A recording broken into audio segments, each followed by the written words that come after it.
Since Shadowkeep started off with a fizzle and Ariana's Vow and its catalyst were simply given to players as a leveling up reward, I wasn't too excited to learn about the quest for the Leviathan's Breath exotic bow titled Make Bows, Not War. Even so, I grabbed the bounty from Banshee 44 upon the weekly reset and began scouring the hangar for his secret workshop. I ended up really enjoying the quest. This video covers the Make Bows Not War quest as well as a review of the Leviathan's Breath exotic bow. Click show more in the description below the video for an outline with timestamps. Banshee looks up from his work as you approach. "Hey," he says. "Heard about the moon. Nightmares. Vex." He shakes his head. "You're gonna want some real firepower for that." His gaze loses focus for a moment, then he goes on. "Got something in my workshop that I want you to have. Ain't a gun. Big bow. It'll chew up those Vex real good. You go on up to my workshop, take a look at it. See if you like it. Kate'll tell you where the secret entrance is." Another customer queues behind you. Best get going. You take the first quest step from Banshee 44. He wants to give you a weapon stored in his workshop, but he didn't specify how to get in.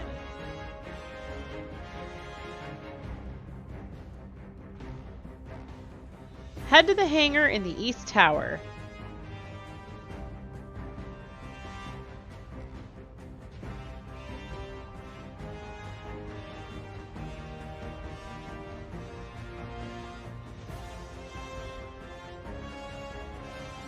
Upon entering the hangar, turn right and take the black stairwell up and follow it around until you come to a section with pipes leading to the doorway that you came through to come into the hangar.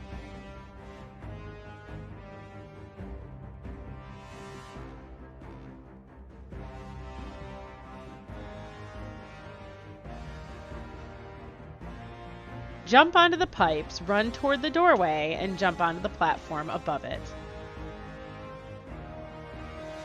Follow that walkway through a duct and into the secret room that has been an Easter egg in the game since Destiny 2 launched. If you've been in here before, you'll notice that there are some changes. A man now stands in the room with a pink projection on the wall. Upon entering the room, immediately turn to your left and go through the doorway. Run to the end of the hallway and jump down into the duct in the floor.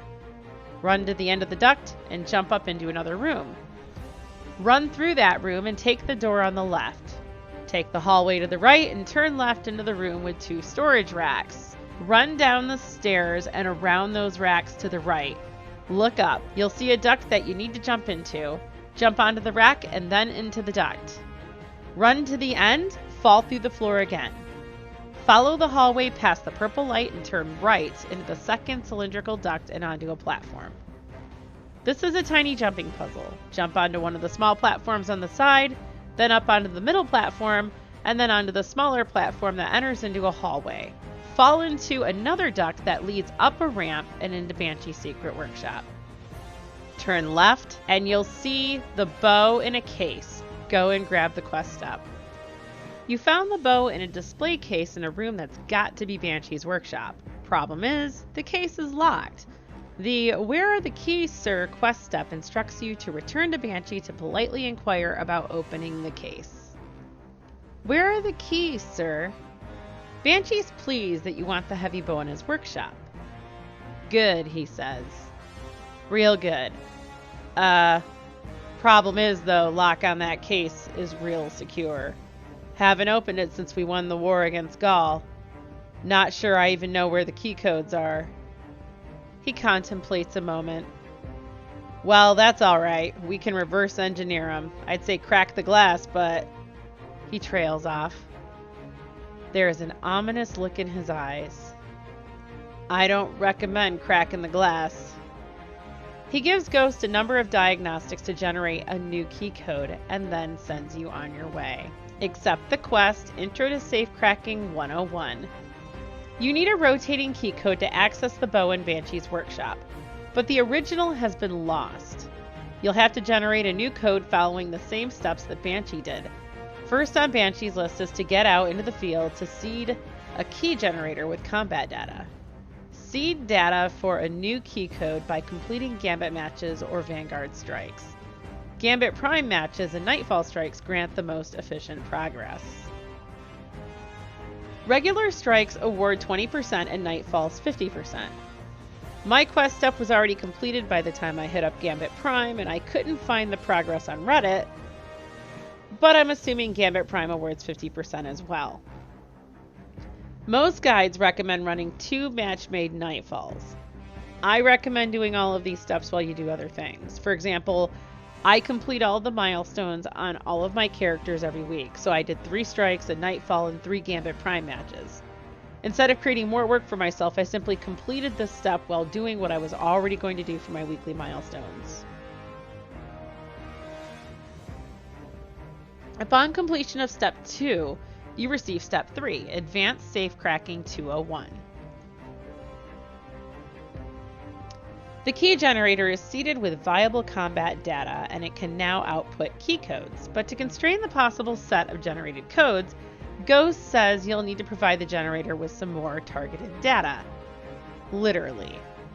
Use a bow to land precision final blows against Vex or Cabal.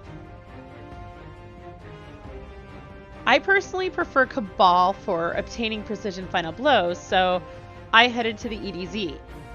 One of the nice things about Cabal, aside from their huge heads, is that they have crit spots on their backs as well.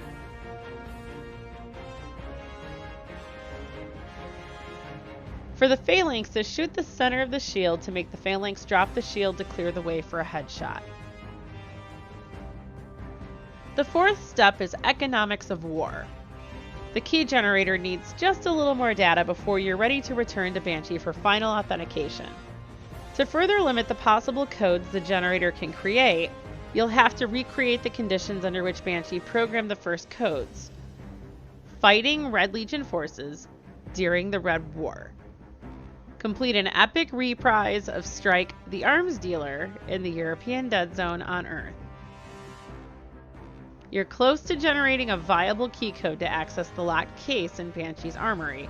With just a little more data, you'll be ready. Simply pull up a map of the EDZ and find the Arms Dealer Strike. It will automatically put you in the epic reprise. This is definitely hard mode, and there was no one-shotting the boss. I was lucky to have my favorite Guardian of the Galaxy, Star-Lord, on my side, but like the Guardians of the Galaxy, the Guardians on my fire team got beaten up pretty badly before narrowly winning the exciting fight against Brachus Zahn. The 5th step, Applied Cryptosecurity, is awarded upon completion of the strike. You've completed all the necessary calibrations on the key generator. The only thing remaining is a biometric authentication from Banshee. Applied Cryptosecurity. It takes a moment for Banshee to remember why you've come to him with a more or less functional key generator. But after a bit of a kind prompting from Ghost, he gets there. Right, he mutters, rummaging through a pile of ammo cases and weapon parts on his workbench. He finds a small device which he uses to digitally sign your generator, and just like that, you've got a simple little program that can spit out a code that should open that case. Go see if it works, Banshee says gruffly. And now you have the final step, Martial Archery 401. Return to Banshee's workshop to claim the bow.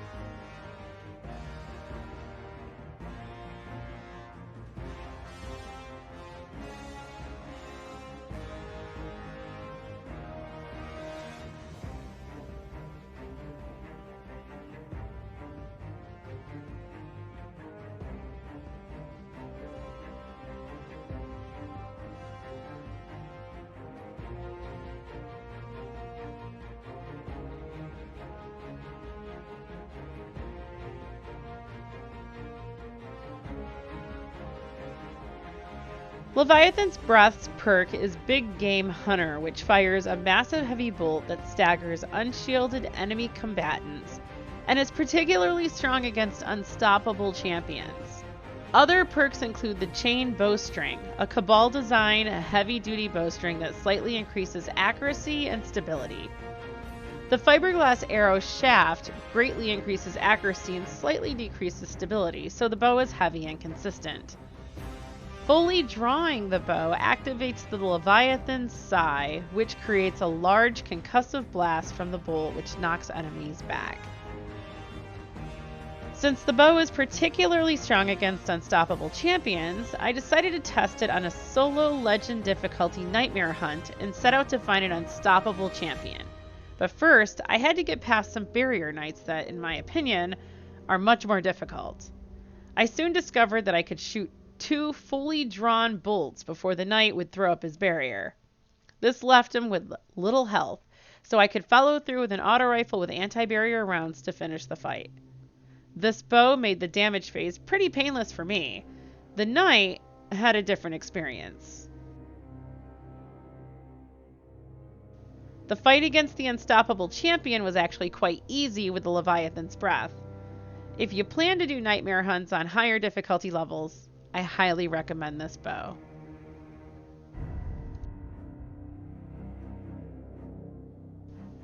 If you found this video helpful, please help others find it by liking and sharing. Also, don't forget to click subscribe and turn on notifications for this channel. Twitch, Discord, and Twitter links are provided in the description below.